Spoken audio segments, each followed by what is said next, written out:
Понимание вот откуда. Смотрите, ну, я не знаю, насколько оно правильное, конечно, понимание, да. Вот приходят, значит, э, Всевышний говорит, надо послать вот этих самых разведчиков, да, будем так их называть.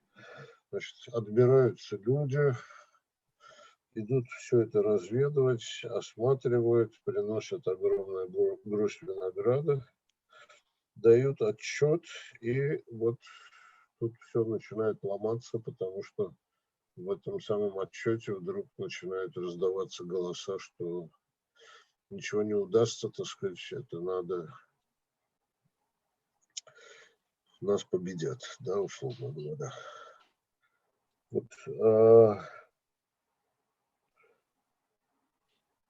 вот это можно, конечно, так сказать, понимаете, вот две компоненты в этом есть. Компонента номер раз – это, наверное, естественное желание человека, да, сказать, ну вот что называется, Всевышний возьмет нас за руку и приведет, так сказать, туда, куда надо, без всяких хлопот, без всяких напряжений, так сказать, и все, и придем, и будет страна, там все будет произрастать, молоко, мед, так сказать, понимаете, да?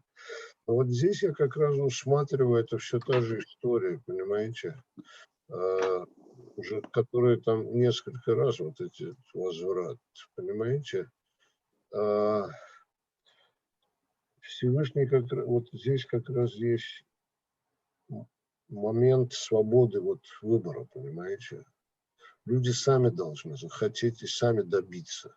Да, я буду помогать вам, но идите сами сделайте, понимаете. И вот здесь как раз его гнев на в большей степени, как я читаю эту главу, может быть, неправильно читаю, но гнев его на то, что люди не хотят вот это сами, так сказать, пойти что-то сделать, понимаете? Вот, э, и, ну, наверное, проще всего, так сказать, пойти сейчас в Египет, опять спать, так сказать, есть там баланду, но зачем же там рисковать, завоевывать и так далее. А это резко противоречит, значит, и намерениям, и воле Всевышнего. Понимаете? Дело не в Египте даже, понимаете? Да? Я думаю, что если бы они сказали бы, а давайте здесь раскинем шатры, здесь останемся и что-нибудь, так сказать, будем питаться и так далее, реакция была бы та же самая, понимаете? Потому что он хочет, чтобы народ, сплотившись, пошел бы и добыл бы себе вот место, и, да, предназначенное место, но предназначенное не в плане, что за ручку приведу и живите, наслаждайтесь. За вот это, как бы сказать, за вот эти вещи платить надо, понимаете? И платить не в смысле платить там в таком, ну, низком смысле, а именно в высоком смысле. Это должно быть желание вот пойти и сделать это. А этого нет. Ну, кроме Калева и Иешуа. Да? И, конечно, из-за этого гнев, конечно, из-за этого наказания, вот эти 40 лет блужданий, значит, да, и опять же Моисей здесь выступает, ну, как всегда, значит, великим защитником народа, значит,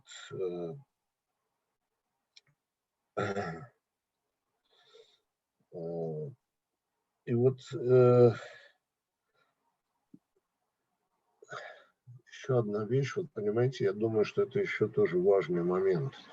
Вот очень часто люди, и как раз я думаю, что Всевышний это и хотел показать, значит, и эта глава это показывает. Всегда часть людей, понимаете, и она не хочет ни думать, ни стараться, так сказать. Это нормальное явление, вообще говоря, так сказать. Ну, слово нормально, это, может быть, не совсем верное слово, но нормальное в том смысле, что а чего тратить усилия и так далее, понимаете? Вот пусть будет там, свалится с неба, и все будет замечательно, да, вот плод там, да? И вот эта часть людей действительно хотела все получить без усилий, а Всевышний-то хотел другого. И вот это другое, и вот когда они вдруг, вот, вот я думаю, что если бы была бы ситуация, что там, ну, я не знаю, там 10 человек сказали бы, что, ну, 10 не из этих 12, я имею в виду, а из всего народа, там 100 человек сказали бы, что нет, не надо, а все бы сказали, надо идти, понимаете? Вот здесь, конечно, я думаю, что он даже на этих 100 человек не разгневался, понимаете? А вот здесь вдруг народ, кроме двоих, начинает, так сказать, говорить, нет, лучше бы вернулись, там, лучше бы там остались, понимаете? Ну, понятное дело, что вот как, и вот это вот повторяется рефрен этот, который уже был не один раз. Как можно, вот если тебе дают что-то, и не просто дают, Всевышний дает, вот так вот нет, лучше не надо, лучше вернемся, так сказать, лучше бы там остались. И вот, значит, поэтому соответствующие эти. Вот, это вот самая такая, ну, как бы сказать, главная идея, что ли, да. Ну, а потом идет эта часть опять с жертвами, и опять все это расписано очень важно, да. И вот посмотрите, есть еще один момент, который тоже очень мое внимание еще давно привлек. Смотрите, эти жертвы, в смысле, если по недосмотру общины, так сказать, там согрешили. На самом деле, понимаете, здесь есть, как бы сказать, двусторонняя ответственность, понимаете? Община за руководителя и руководитель за общину. Я вот это очень хочу подчеркнуть, понимаете? А это к чему ведет на самом деле? Община должна следить за руководителем, потому что он как человек тоже может, так сказать, что-то вот ошибиться. Но просто так следить, не имея соответствующего образования, невозможно. Понимаете?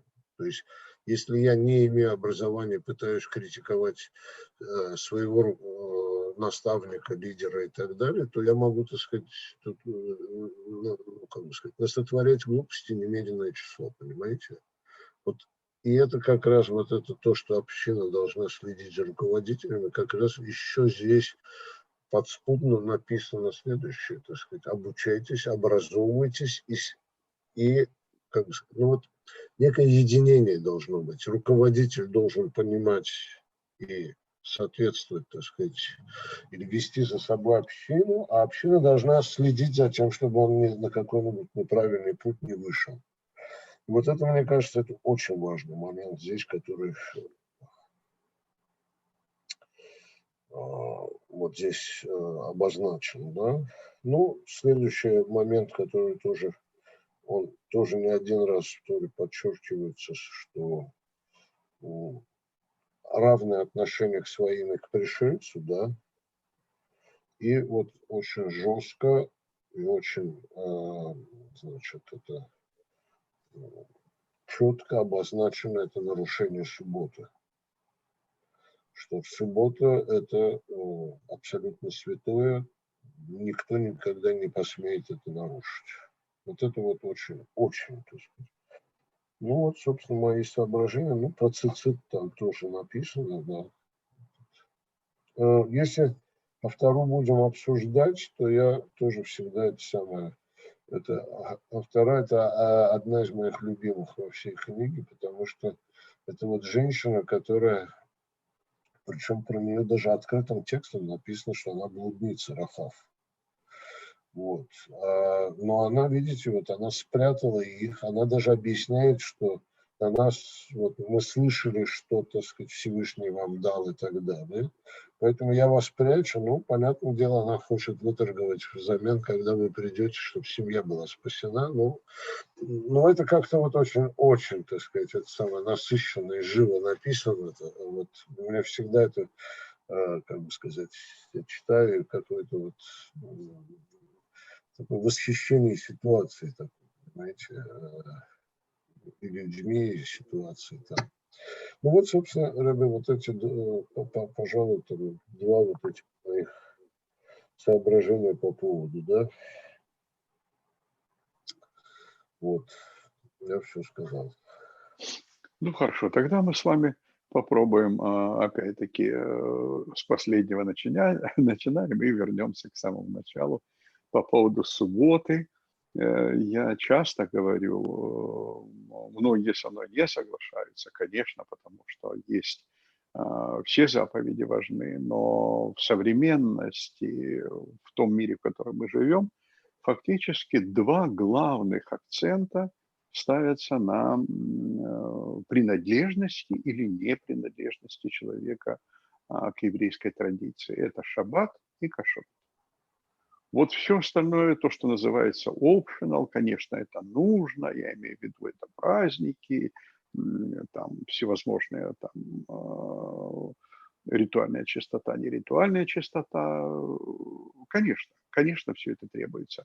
Но вот два основополагающих аспекта еврейской жизни – это то, что вот которому этим двум самое внимательное, самое пристальное отношение уделяют, или внимание уделяют очень много. Это шаббат и кашрут. Но поскольку сегодня как раз вспоминается шаббат в нашей недельной главе, то вот тут каждый для себя должен определить серьезность своего отношения к этому. Потому что если соблюдать те тонкости, которые появились уже последнее время, то, что называется охраним, то есть вот есть, существуют комментаторы, так сказать, последних времен, начиная с 16 века по сегодняшний день. Вот, так вот, если говорить о последних там решениях по поводу нарушается, не нарушается шаббат, я имею в виду сейчас и туалетную бумагу, и свет, электричество, споры, о котором идут, то, конечно, можно превратить шаббат, в общем-то говоря, из позитивного, из праздника, его можно превратить в такую очень обыденную, и вот очень дотошную, очень внимательную, скрупулезную процедуру исполнения и внимания к тому, что ты вот в мелочах делаешь, а вот я тут пальцем провел, это Вот. случайно, я там не нарушил, а вот тут вот я вот слова сказал такие-то, а вдруг я этим шаббат нарушил. То есть человек полностью, да. Рэбе, извините, вы сейчас сказали совершенно потрясающую вещь, как мне это приятно слышать. Вот вы абсолютно правы, шаббат – это праздник. А вот очень часто это пытаются превратить, как он называется, этот устав гарнизонной службы, понимаете? Вот ни шага вправо, ни шага влево. Вот этот праздник превращается вот в какие-то оковы. Вот спасибо большое. Вы вот очень четко, так сказать, сказали, да. Если там мы, когда утренний кидуш читаем, если ты удержишь ногу свою, и если сделаешь шаббат усладой своей, если ты сделаешь шаббат усладой своей, ну какая же услада, если ты боишься? Ты боишься его нарушить. Нет, надо бояться в том смысле, что надо не хотеть этого делать, но страх может и отравить. Вот у нас дважды страх до греха довел. Это грех золотого тельца и грех разведчиков. Мы знаем разрушительные действия страха, поэтому в данном случае здесь уважение, здесь любовь, здесь такое положительное, позитивное. Нам дали этот день для того, чтобы мы получали, в отличие от ежедневной жизни, мы получали позитивные чувства, позитивное настроение. Да, конечно. И поэтому, если мужчина пошел собирать, я все время именно этот пример привожу о том, что он пошел собирать дрова. Вот он не за масличком для лампады пошел в соседнюю деревню там к маме, или деревень тогда еще не было, но, например, на край стана. Он пошел, а именно дрова собирать. В данном случае не для освещения, а для того, чтобы готовить еду. Дрова нужны только в одном случае – готовить еду. И имеется в виду, это повседневные заботы.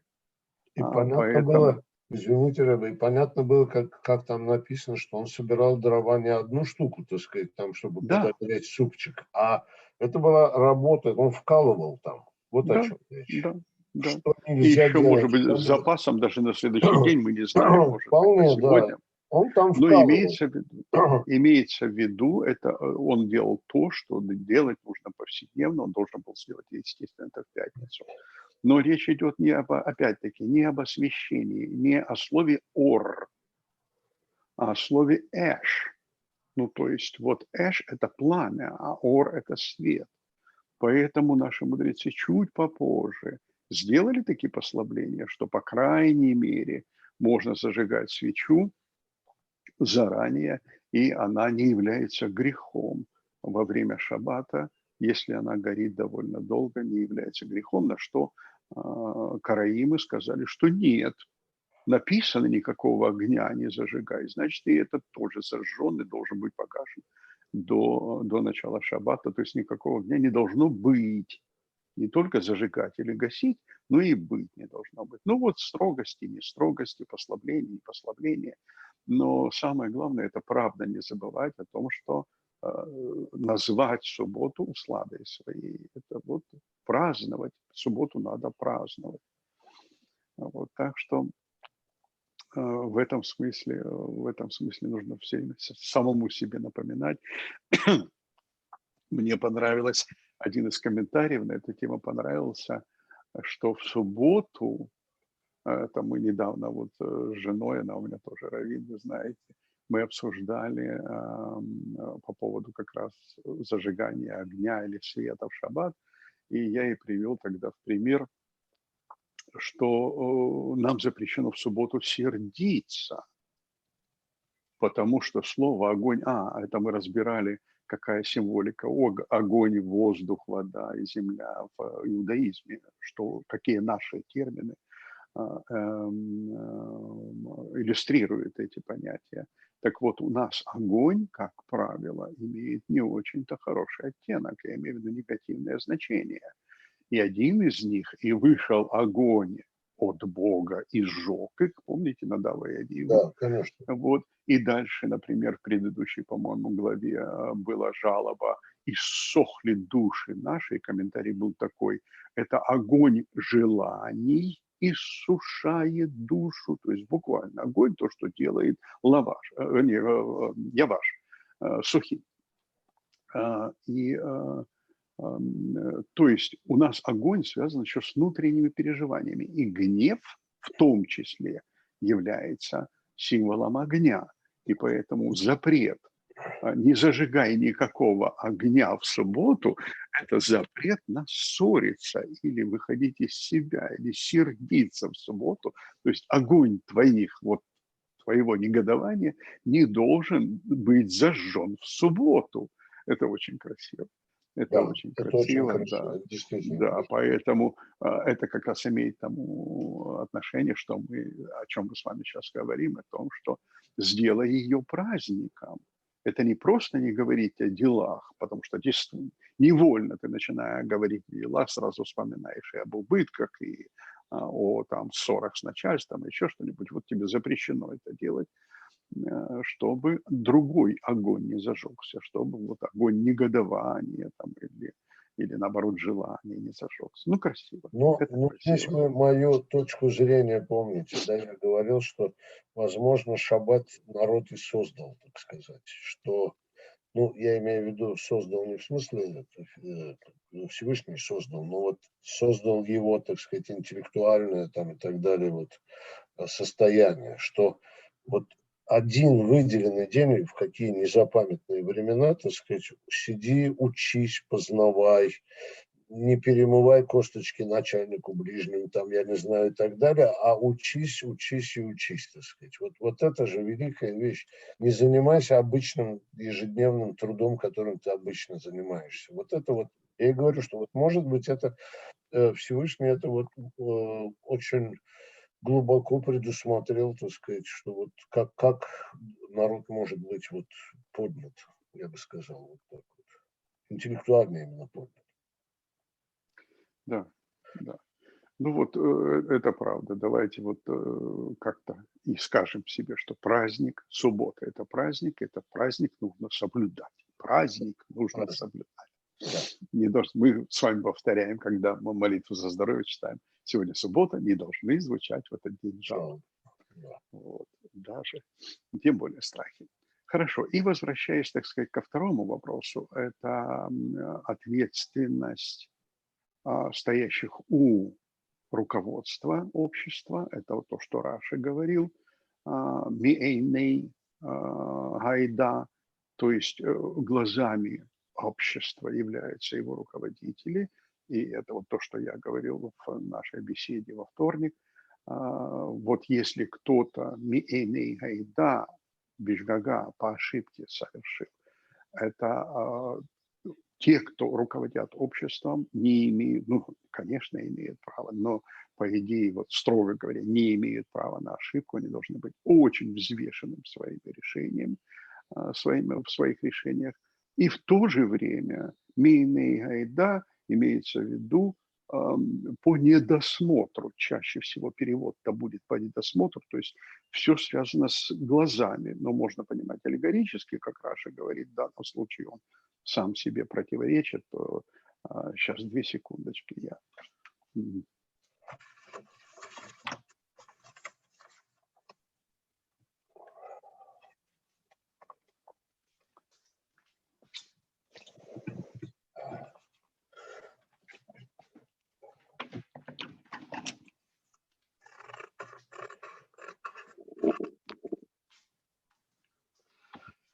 Вот. Раша в данном случае противоречит себе в том смысле, что он обычно стремится к пшату, то есть самому простому пониманию, к грамматическому объяснению слов. И вдруг в этот момент он как раз его вдруг взволновал вопрос об ответственности, и он говорит, мейней гайда – это не по недосмотру, это вот руководители. И в то же время мейней гайда можно перевести именно так, как везде у нас переводится в большинстве книг, и по недосмотру общины. То есть община действительно должна смотреть. И в данном случае я имею в виду смотреть и наблюдать, и анализировать действия своего начальства. И вы сказали о том, что трудно следить за начальником, за руководителем своим, если ты не образован вот в той области, в которой он начальник, в данном случае законодательная часть. И у нас с вами поднимается совершенно важный и по-другому поставленный вопрос о том, какое образование должно быть у нас, у всех, я имею в виду, в обществе, какое образование. И как-то несколько лет назад мы говорили об этом, о том, что есть 2 типа образования. Первое – это элитарное. Образование получают элиты. В данном случае законодательные элиты получают образование. Они знают, как выводить галаху, они знают, как отвечать на вопросы, которые ставит общество. Ответили, а теперь мы должны слушаться. В данном случае, если образование элитарное, то мы, общество, первое, не способны наблюдать за руководителем, потому что не имеют этого образования, а второе, зависимы, очень зависимы, буквально как ребенок от взрослого зависит. И на это нужно согласиться. На это нужно согласиться. Нужно иметь черты характера для того, чтобы вести себя, то, что называется по-английски childish behavior. То есть я доверяю настолько, что не проверяю. И тогда тебе вот сейчас говорится, что, я имею в виду в нашей главе говорится, если он принял неправильное решение, то виноват ты, потому что все, общество виновато, и нужно принести грехоочистительную жертву и Иола в том числе. И тогда возникает вопрос, а как же избежать этого элитарного образования, если, предположим, общество созревает о том, что оно хочет быть взрослым. Оно хочет быть взрослым. И тогда образование становится широким, для широких масс. Оно становится, так сказать, доступным. И если ты не пользуешься этой доступностью, то ты как раз относишься к послушанию, то есть тем людям, которые больше ради Бога ничего не надо. Это к первому вопросу, который вы поднимали. Ради Бога мне ничего не надо. Мне достаточно и так сидеть в своем неведении. И ради Бога большие взрослые дяди за меня все решат. Но у тебя такая возможность должна быть. И если ты поднимешь свой уровень образования, ты можешь хотя бы чуть-чуть. Пусть это будет не высшее образование, пусть это будет, но, скажем так, мы видим даже вот на том маленьком уровне образования, который мы имеем как общество, мы видим, например, что один из руководителей говорит вещи, которые противоречат словам Торы. Слава Богу, мы Тору-то читать стали с V века до новой эры, со времен Эзры и Нехемии. Мы Тору стали все знать, а в Торе написано, что там, например, там, ну я знаю, к мертвым не обращайся. Да. Да. Или, например, там колдовать нельзя, ворожить нельзя, гадать нельзя. А этот человек, предположим, наш руководитель говорит, а вот было мне видение, там, предположим, что вот так и так обошлось, это значит, и начинает толковать, так он уже ворожит. Ну, я имею в виду, конечно, в самом грубом. То есть уже это даже образование, когда Тора стала демократически доступна, оно уже половину отсекло возможных ошибок. А если немножечко давать еще, так сказать, хотя бы в общих чертах давать принципы выведения голоход в Мишне, чтобы люди знали, принципов не так много. И алгоритм достаточно понятный. И поэтому, в общем-то, можно чуть-чуть присматривать. Это демократическое образование. Оно для всех, и тогда ответственность, вот то, что говорит недельная глава, тогда ответственность взаимная. И мы очень точно должны с вами говорить, за какое образование мы с вами стоим. Ну, естественно, мы как люди 21 века уже воспитаны, так сказать, на 200 годах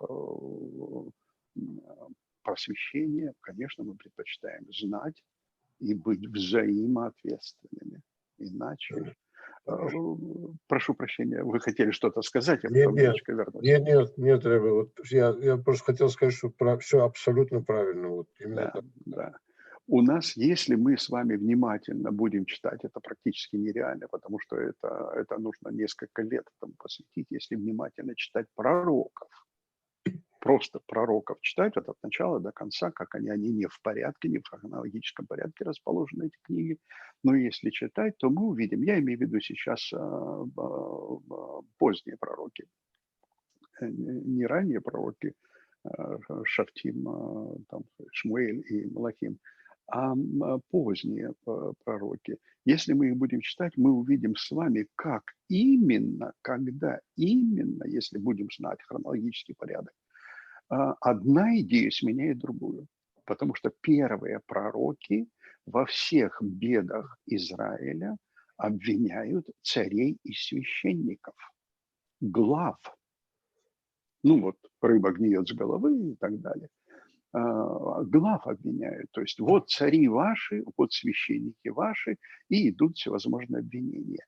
И проходит некий рубеж, некая точечка, когда у последующих пророков вдруг возникает совершенно новая идея о том, что вы, обращаясь ко всему народу, вы виноваты, вы сделали, вы повторяли то, что отцы делали.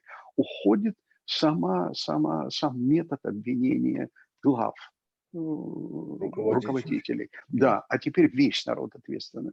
Вот этот принцип от, так сказать, царь виноват до принципа все ответственны. Но для этого нужно иметь образование. И, скорее всего, эти пророки, конечно, чуть позже. Да-да-да. Ребя, вы это знаете, я не знаю, конечно. А по времени примерно можно вот такую вещь сделать, что это как раз совпадает с действительно как бы сказать, широким распространением того, что все читают Тору, все, так сказать, ну, как бы образование становится, ну, всеобщим здесь не очень хорошо использовать, но вот какое-то такое распространенным.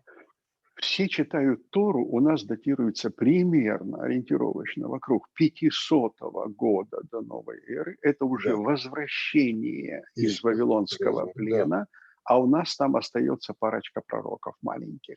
Нет, идея всеобщей ответственности, а значит необходимость. То есть она у пророков возникает раньше, чем Эзра и Нехемия заставляют читать.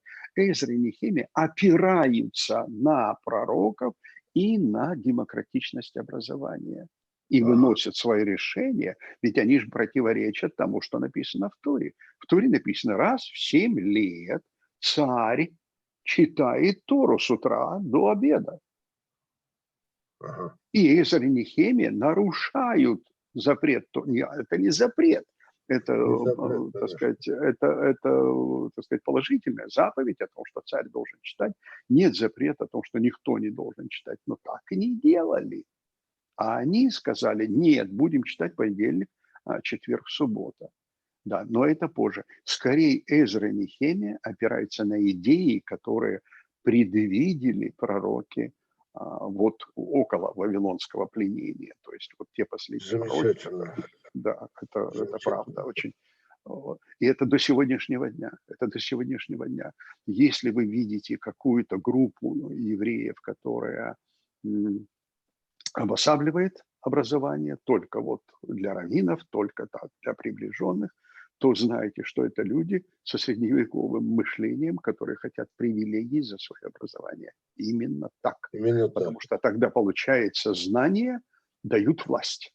Да, да, Вместо того, чтобы абсолютно. всем давать обязательно образовывать, всем рассказывать и стимулировать людей знать, стимулировать людей думать, стимулировать людей выносить хотя бы предложения по И галактическим вопросам. Они могут быть ошибочными, наивными, но это стимулирует.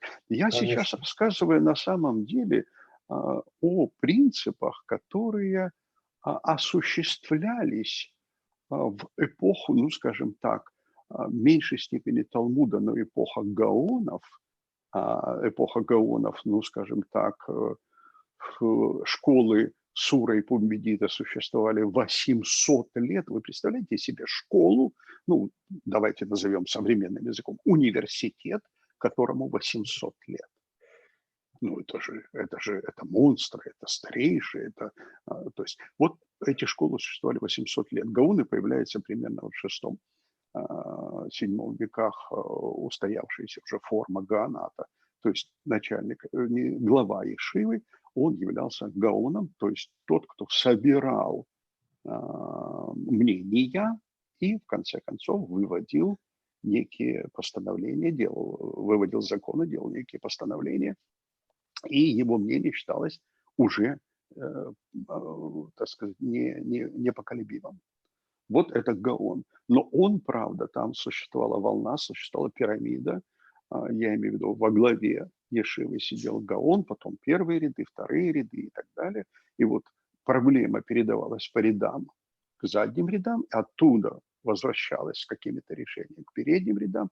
И вот весь такой материал, записанный на каких-то пергаментах, передавался Гаону, и он на основании этого выводил законы или решения, какие-то постановления. Но это была очень строгая иерархия. Причем драка была за сидение в первых рядах. Было желание переставить скамейки, один из раввинов решил, это внесло хаос в Ешиву, хаос, потому что это была демократизация. Люди годами привыкли сидеть вот в таком порядке. И вот в этот момент я имею в виду, знания обеспечивали власть и авторитет. Ну, естественно, привилегии, и, естественно, это было финансово очень хорошо. Да, это было хорошо организованное предприятие финансовое, то есть они не знали проблем. Вот. И после того, как эпоха Гаоната заканчивается, инициатива переходит в руки, в общем-то, ешив, которые уже не в Суре и в Пумбедите, а в разных местах. во Франции, особенно в Испании, Марокко, Северная Африка. Позже всего это в Ашкеназе в Германии, я имею в виду, появляется. Я сам был, так сказать, в Ешиве Шломо, в Бен-Ицхаке, в Ешиве Раши, и там несколько ешив, одна из них Майнце была, в общем, несколько южных городов на территории Рейнской долины. В общем, эти ешивы, вы представляете себе, что вот единовластие, я имею в виду интеллектуальное единовластие, асуры и помбедиты, перешло теперь к рассыпанной цепи, цепочке или ожерелью ешив Европы, и не только Европы. И в данный момент образование становится, то есть в пику, когда пытаются открыть ешивы, не хотят повторять ошибки Суры и Помбедиты, вавилонских общин, и не выстраивают иерархию. Образование должны получать все, и вот учеников стимулирует задавать вопросы не от Гаона проблема идет до учеников, потом обратно, а от учеников идет проблема, к Гаону и возвращается, ну, не к Гаону, Гаон, только Веленский Гаон был, Не, но, по ну, крайней да, мере, понятно, да. да, да. То есть Раши учит Талмуду своих дочерей. Раши учит Талмуду своих дочерей. Какое должно быть видение у человека образования, если он считает, что все должны получать образование? Это не элитарное образование, это еврейское образование. Это, вы знаете, с моим таким вот преклонением перед Рашей этого эпизода я не знал, честно говоря. Это еще больше, так сказать, мое Да, уважение к нему подняло в разы вообще. да. Так сказать. Я не знал этого. Именно так. То есть демократизация произошла. Она потом будет туда-сюда качаться. Где-то появляются элиты, где-то появляется демократическое. Но Центральная Европа, как правило, демократическое образование. Куда же девались вот эти пирамидальные ешивы, строгие, которые не широкое образование, а узкое образование? Они передвинулись, конечно, к нам. Минск, Пинск, Гродно, Вильно. Понятно. Понятно. Здесь никаких демократизаций не было, и поэтому очень легко образовались ешивы старого образца, до сих пор сохранились. Я не говорю, что этого не должно быть. Обязательно должно быть. И такие ешивы, и широкообразованные ешивы. Все должно существовать. В этом и жизнь. Потому что изменившиеся ситуации могут востребовать то одну форму, то другую форму. Когда образование совсем уходит, нужно пирамидальное. Потому что хоть кто-то должен носить вот, так сказать, рафинированное образование. А когда этого достаточно много, должно быть еще и широкое, чтобы постоянно было перетекание мнений. Мнениями нужно меняться. В этом суть Ну да, в обмениваться. Да. в каких-то критических ситуациях, вот когда Да. речь идет о жизни и смерти, условно говоря, здесь, конечно, иерархия, она очень важна. Да. Нельзя превращать ситуацию в базар, как говорится, что у Да. каждого свое мнение. Да. Но вот в обычной ситуации, спокойной, мирной, это очень стимулирует развитие. Конечно. 100%. А вот 100%. иерархия в этом смысле, наоборот, начинает ну, выступать как тормоз, так сказать, этого развития. Скорее, как консервативное закрепляющее Ну, начало. Вот есть закрепляющее. Да, консервативное и прогрессивное. В данном случае они оба помогают друг другу. другому, конечно. Причем, Конечно. да, широко образованные люди помогают консервативно настроены, потому что все равно все, что достигается, так сказать, все, что достигается широким образованием, потом все равно становится достоянием вот специфического, рафинированного. И наоборот, и наоборот. Конечно, оттуда идут сдерживающие факторы, чтобы не превратить в фантазии, значит, самоучение, не превратить в фантазии. Это очень важно. Сам обмен мнений – это самое важное, что поддерживает жизнь, в том числе в иудаизме, везде. Ну, И теперь, возвращаясь к нашему первому вопросу, ам, к нашему первому вопросу, это, ну, это то, что чаще всего действительно встречается. И среди наших знакомых очень много друзей, друзей наших и просто знакомых людей, которые как раз демонстрируют вот тот способ мышления, тот способ хотения, который вы описали в самом начале. Вот пусть бы Всевышний дал нам все это без всяких забот, без всяких хлопот. Вот тогда бы мы пошли и взяли Зажили бы, да. да. Один мой очень хороший друг недавно мне сказал, несколько лет назад, он говорит: я хочу иметь много денег, но я не хочу на это класть свою жизнь. Я говорю: ты понимаешь, что этого не бывает, на самом деле этого не бывает. Если человек хочет денег, по-настоящему хочет денег, то он к этому прикладывает очень много усилий, но это и называется положить жизнь, и он их имеет. В другом случае это только сказки, когда по лотерее выиграл, наследство получил. Это ничтожнейший процент. Все остальное нужно завоевывать. А у нас с вами есть такая, ну, скажем, основополагающая фраза. И немного примеров в самой Торе, много, но основополагающая фраза, концептуальная фраза, которая это псалом, сейчас не помню его номер. Истина произрастет из земли, а праведность придет с неба. Истина – это то, за что, чем нужно потрудиться. Истина – это то, над чем нужно потрудиться, потому что нужно проанализировать, нужно отшелушить неправду от правды, нужно подискутировать, почему говорят истина в спорах. То, что мы сейчас только что говорили, в обмене мнений, там истина происходит. Истина произрастет из земли. То есть, ребятушки, спорьте, делайте, выводите ее. Это то, что мне нужно. Я ею обладаю, я ее источник истины. Но мне же нужно, чтобы вы это поняли, потому что есть такое поучение, это уже, так сказать, почти современное, о том, что 19 века, поучение о том, что если тебе кто-то сказал что-то делать, а ты не хочешь, то ты найдешь способ избежать, ты найдешь способ уклониться, увернуться и не сделать этого, потому что это твое реальное желание уклониться, потому что это внешнее по отношению к тебе, и ты всегда будешь избегать. Есть такой удивительный разговор одного хасидского раввина с бандитом, ну не совсем бандит, он скорее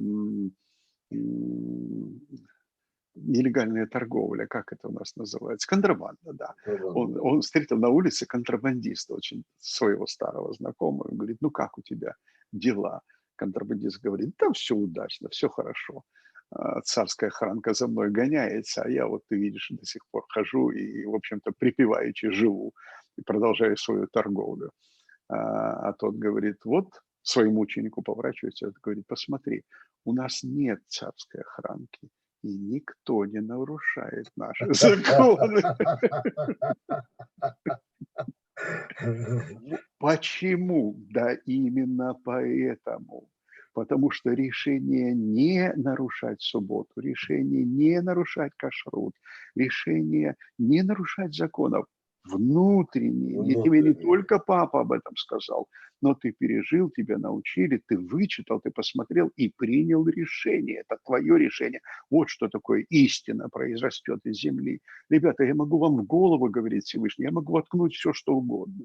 И вы сразу будете все знать. Но это не ваше, потому что вы тогда начнете избегать. Вы научитесь избегать моих приказов. А я хочу, чтобы вы сами это вывели. И поэтому в данном случае пример. Да что ты ко мне вопиешь? Это когда мы переходили Красное море. Скажи людям, чтобы шли. Ну, то есть сделайте вы Если вы захотите перейти море, вы его перейдете. Если вы захотите войти в страну, вы в нее войдете. Это то, что вы сформулировали. Но я вам помогу всячески, но я не могу делать за вас, потому что тогда никто из вас не оценит эту землю. Никто не оценит, совершенно верно. Бедию, Да, да. бедию. Это не мое, так сказать, заработанное, завоеванное и так далее. Ну что, ну, подарили, так сказать, а завтра что-то не так пошло, ну, я же над этим не трудился, зачем я должен это защищать или что-то. Это был просто вот так с неба свалившийся или подарок такой вот, просто вот так данный. А я вот все время говорю, что вот это как раз Всевышний этого никогда и не хотел, он всегда толкал на то, что идите и делайте, так сказать. Вот. Я могу дать, ну, какие-то, как бы сказать, дорогу показать, вот. Но Да, идти вы должны. Вот это самое важное. да, именно так. И в современном студенческом жаргоне есть выражение. Один говорит, уже юноша сдал экзамен, а второй говорит, ну, ему везет. И девочка рядом, это я все слышал просто в университете, когда учился, слышал, девочка говорит, везет тому, кто везет. Да, хорошая фраза. Я не слышал, но да. Да, везет Правильно. тому, кто везет. Имеется в виду, этот парень, в общем-то, старался, он сидел над учебниками. А ты не старался, ты хочешь, чтобы тебе легко этот экзамен проскочить, ты же потом забудешь все это. Но если ты старался, и это не только экзамен, но и твои знания, будущее, это твоя будущая профессия. Вот в данном случае это такой большой концептуальный вопрос о том, что человеку Всевышний помогает только в случае, если этот человек чем-то занимается. В том, Сам чем он работал. занимается, у него обязательно будет помощь. Я своим студентам, знаете, что говорю, когда я на первой лекции, я всегда говорю, что то, что я здесь, а вы сидите в аудитории, это контракт. Я пришел учить вас и должен делать это хорошо, а вы сидите там, вы должны учиться и делать это хорошо. Если я вас плохо учу, идите напишите жалобы и так далее, и так далее. Но если вы плохо учитесь, то не обижайтесь, если будут двойки. Ну вот, да. Ну, да. Стараться надо самим, конечно, а как иначе?